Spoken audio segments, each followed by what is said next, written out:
Hi, I am Jinas. സൈലത്തിലെ physics ഫാക്കൽറ്റിയാണ്. കഴിഞ്ഞ ഏതാനും വർഷങ്ങളായിട്ട് ഈ ഫീൽഡിൽ വർക്ക് ചെയ്യുന്ന ഒരു ഫിസിക്സ് അധ്യാപകനും കൂടിയാണ്. അക്കാഡമിക്കലി ഞാൻ കേരളത്തിലെ തന്നെ one of the famous prestigious institution ആയിരിക്കുന്ന ടികെഎം കോളേജ് ഓഫ് എഞ്ചിനീയറിംഗിൽ നിന്ന് സിവിൽ എഞ്ചിനീയറിംഗിൽ ഗ്രാജുവേറ്റഡ് ആണ്. അതിനുശേഷം കൺസ്ട്രക്ഷൻ എഞ്ചിനീയറിംഗ് ആൻഡ് മാനേജ്മെൻറ്റിൽ മാസ്റ്റേഴ്സ് അഥവാ എംടെക്കും നേടിയിട്ടുണ്ട്. ഈ ഫീൽഡിൽ കുറച്ച് കാലങ്ങളായിട്ട് വർക്ക് ചെയ്യുന്ന ഒരു അധ്യാപകൻ എന്നുള്ള നിലയ്ക്ക് എനിക്ക് മനസ്സിലായ കുറച്ച് കാര്യങ്ങൾ ഞാൻ നിങ്ങളോട് ഷെയർ ചെയ്യാണ്. വളരെയധികം കൺസിസ്റ്റൻറ്റോടു കൂടി സെൽഫ് മോട്ടിവേറ്റഡ് ആയിട്ട് വർക്ക് ചെയ്യുന്ന ഏതൊരു കുട്ടിക്കും അവരുടെ ജീവിതത്തിൽ വിജയിക്കാൻ സാധിക്കുമെന്നുള്ളത് എൻ്റെ എക്സ്പീരിയൻസിൽ നിന്ന് ഇത്രയും കാലം കുട്ടികളുമായിട്ട് പ്രവർത്തിച്ച ഒരു അധ്യാപകൻ എന്നുള്ള നിലക്ക് എനിക്ക് മനസ്സിലായിട്ടുണ്ട്. തുടക്കകാലത്ത്, അതായത് +1 +2 കാലഘട്ടത്തിൽ നമ്മുടെ അടുത്തേക്ക് വരുന്ന കുട്ടികൾ, അവരോട് സംവദിക്കുമ്പോൾ അവരുടെ കാര്യങ്ങൾ കേൾക്കുമ്പോൾ നമുക്ക് മനസ്സിലാവും അവരേത് ലെവലിൽ നിന്നായിരുന്നു വരുന്നത്.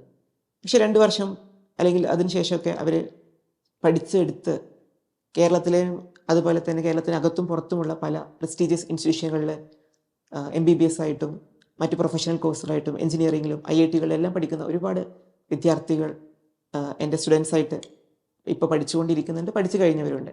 അപ്പോൾ ഇവരെല്ലാം വരുന്ന സമയത്ത് വളരെ ബേസിക് ലെവലുകളിൽ ഉണ്ടായിരുന്ന കുട്ടികളാണ്. പക്ഷേ ഇവർക്ക് ആത്മാർത്ഥമായ ഇവരുടെ പ്രവർത്തനം കൊണ്ടും കൺസിസ്റ്റൻ്റ് ആയിട്ടുള്ള വർക്കുകൾ ചെയ്തിട്ടും അവർ സെൽഫ് മോട്ടിവേറ്റ് ആയിട്ട് അവർക്കൊരു എത്തേണ്ട ഡ്രീമിലേക്ക് അവർ പ്രവർത്തിച്ചുകൊണ്ടേയിരുന്നു. അവർക്ക് അത് എത്തിപ്പെടാൻ സാധിച്ചു. അപ്പോൾ നമുക്ക് ഒരു വ്യക്തമായ പ്ലാനിങ്, അല്ലെങ്കിൽ നമുക്കൊരു ഒരു കോളേജിൽ എത്തണം, അല്ലെങ്കിൽ ഇന്ന കോഴ്സിലേക്ക് എത്തണം, എൻ്റെ ജീവിതത്തിൽ ഇങ്ങനെ കാര്യങ്ങൾ അച്ചീവ് ചെയ്യണം എന്ന് നമ്മൾ മനസ്സുകൊണ്ട് വിചാരിച്ചാൽ നമുക്കത് നേടിയെടുക്കാൻ പറ്റും. അതിന് നമ്മൾ ഹാർഡ് വർക്ക് ചെയ്യണം. നന്നായിട്ട് കൺസിസ്റ്റൻ്റ് ആയിട്ട് നമ്മൾ ക്വസ്റ്റ്യൻസ് പ്രാക്ടീസ് ചെയ്തിട്ടൊക്കെ നമുക്ക് വളരെ മുന്നോട്ട് പോകാനായിട്ട് സാധിക്കും. അതിന് ഒരുപാട് ഉദാഹരണങ്ങൾ എനിക്കറിയാം. അപ്പോൾ ഇതൊന്നും ഒരു ടാലൻ്റായിട്ട് വരുന്ന കുട്ടികളൊന്നുമല്ല.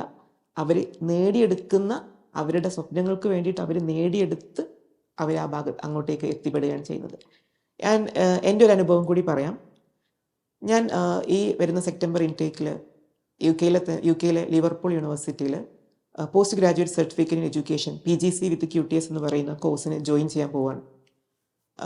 ഇത് കംപ്ലീറ്റ്ലി UK ഗവൺമെൻറ് നൽകുന്ന ഒരു സ്കോളർഷിപ്പ്. കംപ്ലീറ്റ്ലി നമുക്ക് ഫ്രീ ആണ്. എല്ലാം നമുക്ക് ഒട്ടും നമ്മുടെ ഭാഗത്തുനിന്ന് ചിലവഴിക്കാതെ നമ്മുടെ അവർ കംപ്ലീറ്റ്ലി അവർ എന്ത് ചെയ്യുന്നു, സ്പോൺസർഷിപ്പ് ചെയ്യുന്ന പോലെയാണ്. അപ്പോൾ ഇൻസ്റ്റിറ്റ്യൂട്ട് ഓഫ് ഫിസിക്സ് ലണ്ടൻ അവരുടെ എക്സാം ഞാൻ അറ്റൻഡ് ചെയ്യുകയും ആ ഒരു സ്കോളർഷിപ്പ് എക്സാം പാസ്സാവുകയും ചെയ്തതിൻ്റെ ഫലമായിട്ട് 31,000 പൗണ്ട്, ഏകദേശം നമ്മൾ ഇന്ത്യൻ മണിയിൽ പറയുമ്പോൾ 40 ലക്ഷത്തോളം രൂപയാണ് എനിക്ക് ഈ സ്കോളർഷിപ്പ് വഴി കിട്ടിയത്. അപ്പോൾ എൻ്റെ പഠനവും അതുപോലെ പ്ലേസ്മെൻറ്റും എല്ലാം എൻ്റെ എല്ലാ എക്സ്പെൻസും ഈ ഒരു സ്കോളർഷിപ്പ് അമൗണ്ട് വെച്ചിട്ട് മീറ്റ് ചെയ്യാൻ പറ്റും. അപ്പോൾ ഞാൻ 2025 ഇത് അപ്ലൈ ചെയ്തിട്ടുണ്ടായിരുന്നു. ആ സമയത്ത് ഞാൻ റിജക്റ്റ് ചെയ്തു. കാരണം വളരെ ലേറ്റായിട്ടാണ് ഈ കാര്യം അറിഞ്ഞത്. അപ്പോൾ എനിക്ക് ഒട്ടും പ്രിപ്പയർ ചെയ്യാനൊന്നും സമയം കിട്ടിയില്ല. ഇതിനെക്കുറിച്ച് ഡീറ്റെയിൽ ആയിട്ട് സ്റ്റഡി നടത്താൻ പറ്റിയില്ല. പിന്നെ അടുത്ത ഈ വർഷത്തെ ഇൻടേക്ക് ആയപ്പോഴേക്കും ഞാൻ എവിടെയാണ് ഫോക്കസ് ചെയ്യേണ്ടത്, എന്തിലാണ് ഞാൻ കൂടുതൽ പ്രിപ്പയർ ചെയ്യേണ്ടത് എന്നുള്ള കാര്യങ്ങളൊക്കെ വളരെ ഡീറ്റെയിൽ ആയിട്ട് മനസ്സിലാക്കുകയും ആൻഡ് IELTS എന്ന് പറയുന്ന എക്സാമിന് വളരെ തീവ്രമായിട്ട് പരിശ്രമിക്കുകയും അതിന് വേണ്ട രീതിയിൽ പഠിച്ച് ആ IELTS സ്കോറിലേക്ക് എനിക്ക് എത്തിപ്പെടാൻ സാധിച്ചു. അതിനുശേഷം ഈ എക്സാമിന് വേണ്ടിയിട്ട് ഇവർ ചോദിക്കുന്ന ചോദ്യങ്ങൾ എങ്ങനെ അപ്പിയർ ചെയ്യും, ഇൻ്റർവ്യൂ എങ്ങനെ ക്ലിയർ ചെയ്യും എന്നുള്ളതൊക്കെ വളരെ വ്യക്തമായി പഠിച്ചു, പ്രാക്ടീസ് ചെയ്തു.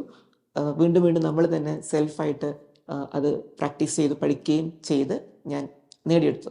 അപ്പോൾ എൻ്റെ ജീവിതാനുഭവത്തിൽ നിന്നും അതുപോലെ ഞാൻ കണ്ട കുട്ടികളുടെ അനുഭവത്തിൽ നിന്നും എനിക്ക് മനസ്സിലായ കാര്യം, നിങ്ങളൊരു കാര്യം ആത്മാർത്ഥമായിട്ട് ആഗ്രഹിക്കുന്നുണ്ട്, അതിന് പണിയെടുക്കുന്നുണ്ടെങ്കിൽ അത് നിങ്ങൾക്ക് ഉറപ്പായിട്ടും കിട്ടും. അപ്പം നിങ്ങൾ എല്ലാവരും ആ രീതിയിൽ വർക്ക് ചെയ്യുക. നിങ്ങളുടെ ജീവിതത്തിൽ വലിയ വലിയ വിജയങ്ങൾ ഉണ്ടാവട്ടെ എന്ന് ഞാൻ ആത്മാർത്ഥമായിട്ട് ആശംസിക്കുന്നു. എല്ലാവർക്കും ഓൾ ദ ബെസ്റ്റ്.